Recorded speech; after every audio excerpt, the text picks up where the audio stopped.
Hello everyone, আশা করি সবাই ভালো আছেন। আজকে আপনাদের সাথে কথা বলবো একটা কোড নিয়ে, যেটা আমাদের বাস্তব জীবনে অনেক গুরুত্বপূর্ণ।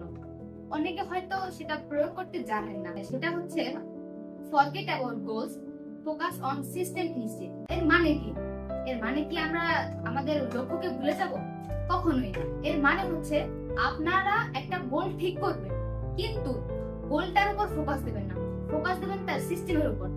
আপনাদের কিছু এক্সাম্পল দিয়ে আমি বোঝানোর চেষ্টা করছি। একজন এসএসসি ক্যান্ডিডেট, সে সব সময় চায় এ প্লাস পাওয়ার জন্য, কিন্তু সে যদি সব সময় চায় যে আমি প্লাস পাবো, কখনোই সে পাবে না। তার জন্য তাকে হার্ড ওয়ার্ক, স্টাডি, পেশেন্স এগুলো রাখলেই সে প্লাস পাওয়ার যোগ্যতা অর্জন করতে পারবে। আরো কিছু এক্সাম্পল দিই। একজন কম্পিটিটর, সে চায় যে তার কম্পিটিশনে উইন হইতে হবে, কিন্তু যে ফার্স্ট বা যা উইনার্স, সে সবসময় তার প্ল্যান, তার প্রোগ্রেস বা তার সিস্টেম ফোকাস দেয়। সে কখনোই চায় না যে আমাকে ফার্স্ট হতে হবে।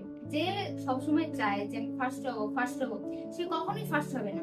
কারণ তার মধ্যে ওভার থিঙ্কিং, টেনশন, ডিপ্রেশন, আমি কি পারবো, এই সব দিকগুলি কাজ করে। ফলে তার মধ্যে সেই অ্যাবিলিটি, সেই যোগ্যতা, সেইগুলোই থাকে না। We all know that winners and losers have the same goals. যদি আমাদের সবারই গোল একই হয়, তবু কেন আমরা উইনার্স এবং লুজার্স ডিসাইড করি? কারণ যারা উইনার্স, তারা সবসময় একটা ডিফারেন্ট ভাবে কাজ করে, তাদের সিস্টেমটাকে মেইনটেইন করে।